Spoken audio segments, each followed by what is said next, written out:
It now smells like a humid day inside Joy Behar's moo-moo. The motives stink worse than Joy Behar's jog bra. I mean, assuming she jogs.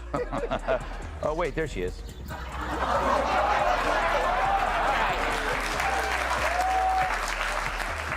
She has a point. Maybe I am obsessed, but some people are obsessed with Bigfoot, and they don't get to see him on TV every afternoon.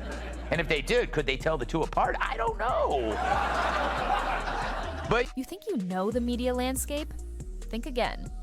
Because just when you thought you had the political battle lines drawn, something truly bizarre happened.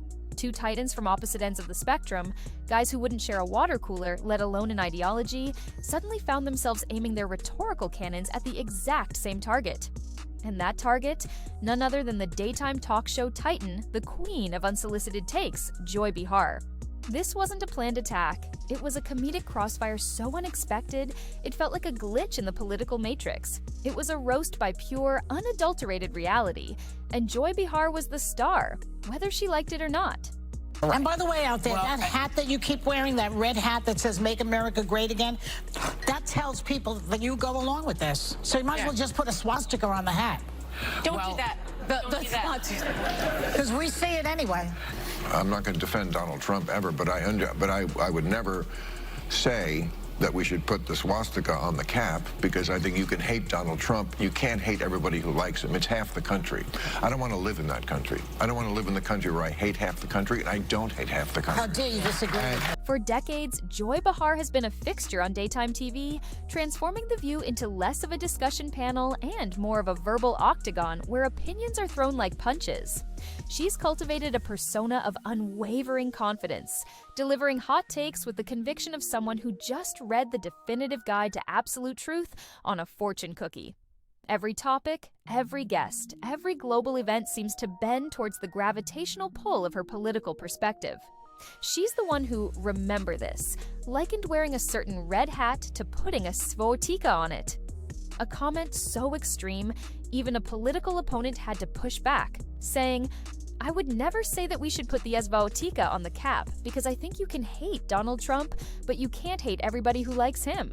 It's half the country." Yet, Behar persisted, seemingly unable to grasp the distinction between disagreeing with a politician and demonizing millions of people. It's this kind of absolute certainty, this refusal to entertain nuance or even basic empathy for those who disagree, that sets the stage. She's become the embodiment of a certain type of punditry that thrives on outrage and treats disagreement not as a different viewpoint, but as a moral failing. It's a formula that's kept her on air, but also made her a prime target for anyone weary of the performative outrage cycle. Last week, Joy Behar accused Elon Musk of being pro-apartheid, but then begged him afterwards not to sue. Musk lawyers have yet to comment because they're still checking to see if it's legal to sue a cow.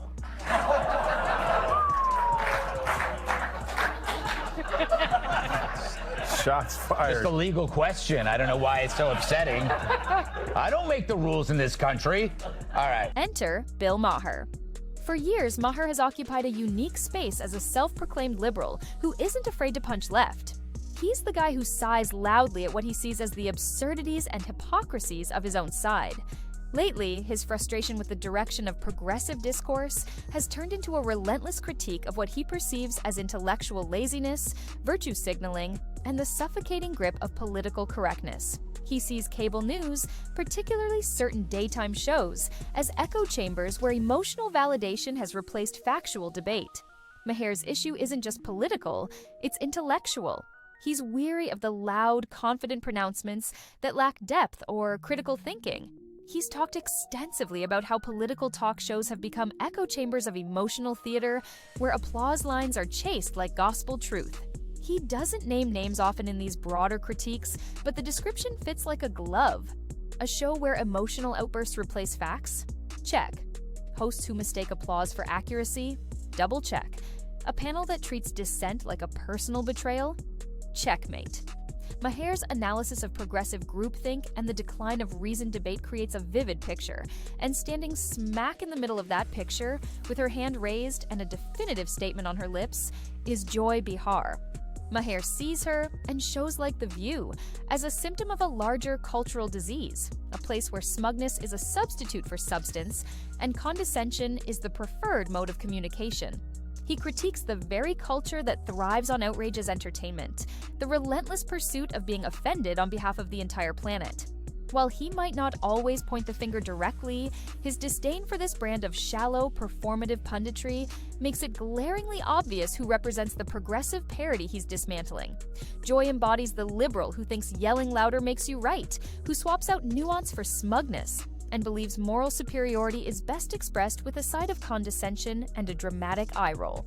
Paul, I don't think they meant this when Barbara Walters invented it a long time ago, but it's The View. Well, that's the problem in America. But there is one view, right, and one that's clearly true opinion, and everybody else can go sit in the corner. That's correct. I think that's not. It wasn't a debate. It wasn't a roundtable. But Maher isn't operating in a vacuum. Across the dial, in a different corner of the media universe, resides Greg Gutfeld. If Maher is the disillusioned professor sipping scotch and dissecting the flaws of the system, Gutfeld is the disruptive student in the back, drawing hilarious, biting caricatures. Gutfeld doesn't engage with policy points, he tackles personas. He sees the media landscape not as a debate forum, but as a comedy goldmine, and some figures are simply richer veins than others.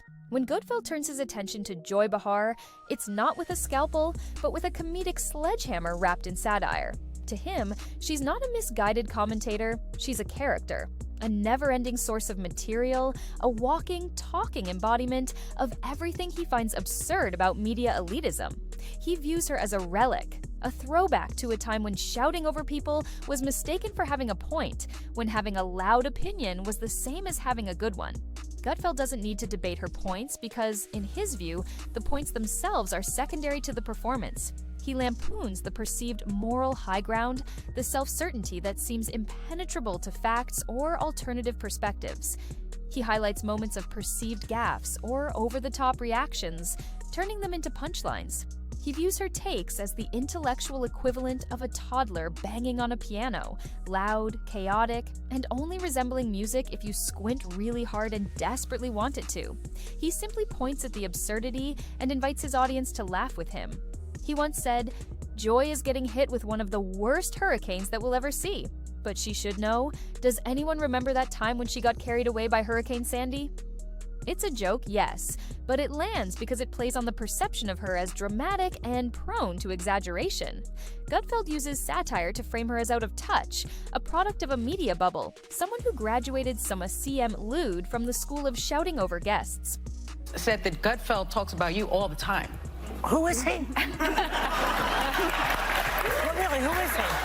I don't watch the show. He has a show. I don't watch the never show. heard of him. Yeah. I guess he's just obsessed with me. No. Next, Joy's going to say she's never heard of carbs. Seriously, her denial of knowing me is as believable as her red hair. But obsession? I mean, come on, Joy. Where would you even get that idea? Like Joy Behar's face, it's looking worse and worse by the day. More full of crap than Joy Behar after a night of scotch and Taco Bell. Her being named Joy is like me being named ugly. Joy wasn't there on the show. Apparently Mondays are her days off when she feeds in the pasture. If The View is your favorite show, you might be a little slow. Yes, it's time for Our View on The View.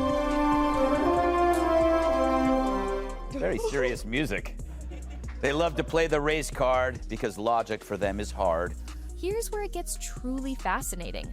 Maher and Gutfeld aren't friends. They don't strategize together. They exist in completely different media ecosystems. Yet, independently, from their vastly different ideological starting points, they arrived at the same stunning conclusion. Joy Behar, and the style of punditry she represents, is a central problem with political discourse today. Maher sees her as the intellectual decay of the left, the performance over substance. Gutfeld sees her as the media elite bubble personified, the comedy of someone utterly lacking self-awareness. One critiques the ideology she represents, the other roasts the persona she's become. But the target, the fundamental flaw they both identify, is the same: The unearned confidence, the rejection of nuance, the trading of genuine debate for performative outrage and applause. It's the idea that simply having a platform makes you an expert, that being loud and repetitive somehow equals being informed. They saw the same symptoms: ego masquerading as expertise, moral outrage substituting for argument, and the total abandonment of intellectual curiosity. But their diagnosis came from different hospitals, using different languages. Maher with weary intellectual exhaustion, Gutfeld with gleeful, relentless snark. I just want them to pay attention to words like vermin and poisoning the blood and the Third Reich. That's all. That's really what I'm asking. They see Trump as a comedian. They see him as a clown who says crazy things. They saw Hitler like that. Right, okay, but that doesn't mean, you can hate Trump. You can't hate everybody who likes him. It is half the What this unexpected, independent convergence reveals is something deeper than just political disagreement. It points to a cultural phenomenon, a breakdown in how we discuss complex issues in public. Joy Behar, in this context, becomes a symbol, almost a metaphor, for everything that has gone wrong with political talk shows. She's the echo of a media era where yelling was treated as bravery and nuance was booed off stage. She's the grand finale of a fireworks show that ran out of sparks 10 seasons ago, but kept firing dude after dud because someone lost the off switch. Maher sees the philosophical failure, Gutfeld sees the comedic goldmine, and the source material for both is the same: the unwavering belief that a television platform equals intellectual superiority, and the total lack of self-awareness that makes it all accidentally hilarious. Remember when she talked about refusing to share a kidney with a Trump supporter? She joked about it, then went on to explain the moral foundation for her resentment. Maher and Gutfeld would see that moment, one rolling his eyes at the divisive rhetoric masquerading as morality, the other crafting a joke about it being a kidney, not a pizza. That moment encapsulates the core of their shared critique, the extreme, divisive, and often self-parodic nature of the punditry on display. State is getting hit with one of the worst hurricanes that will ever see. But she should know. Does anyone remember that time when she got carried away by Hurricane Sandy? Take a look.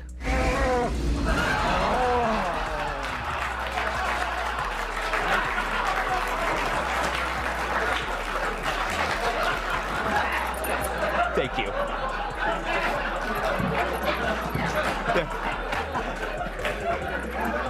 Mocking with a smirk from his satire dungeon. I want to talk about Whoopi Goldberg because I got so many texts this week because she attacked me the week before. Sure. So she was, everybody was like, oh, Bill, I get you're enjoying the karma. First of all, I'm going to talk about this at the end of my show next week, teaser. But there is no fucking thing as karma, okay? Get over that. Whoopi attacks me on a regular basis. She says stupid shit on a regular basis. They just happen to coincide.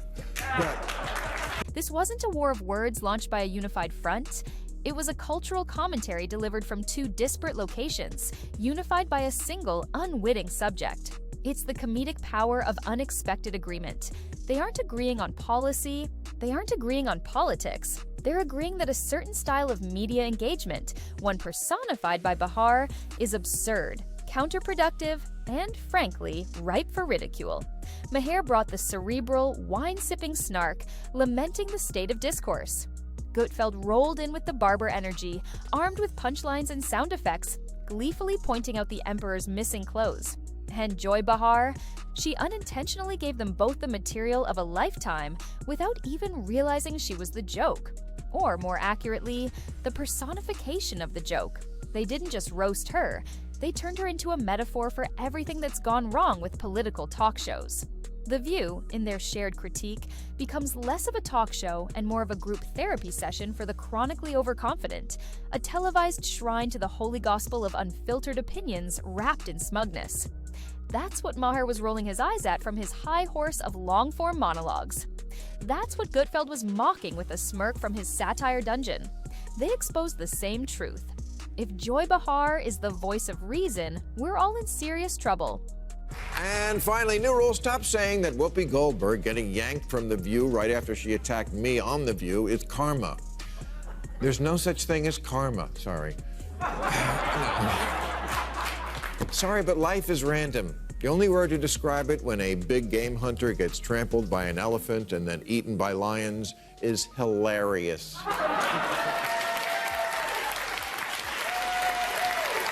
Here's Joy Behar talking about refusing to share a kidney. I could be friends with a Trump supporter. I won't give them a kidney, but I could be friends with them. Hey, Joy, it's a kidney, not a pizza.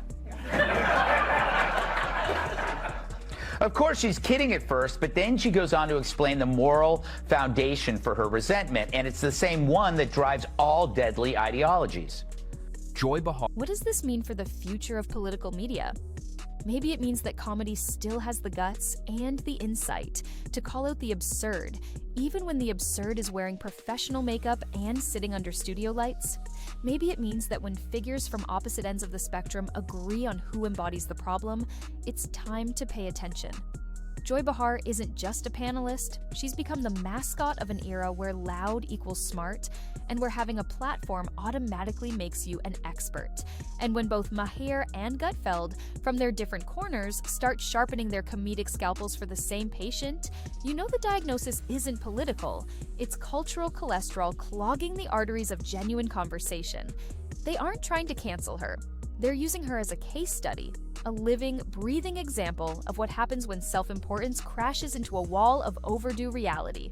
It's a masterclass in mutual roasting, broadcast across 2 networks, united by the unintended material provided by one woman who, perhaps blissfully, remains unaware of her symbolic status. And in a world that can't agree on much, we can all still come together, united by the beautiful, if uncomfortable, truth that sometimes the most revealing critiques come from the most unexpected places, delivered with the sharpest wit.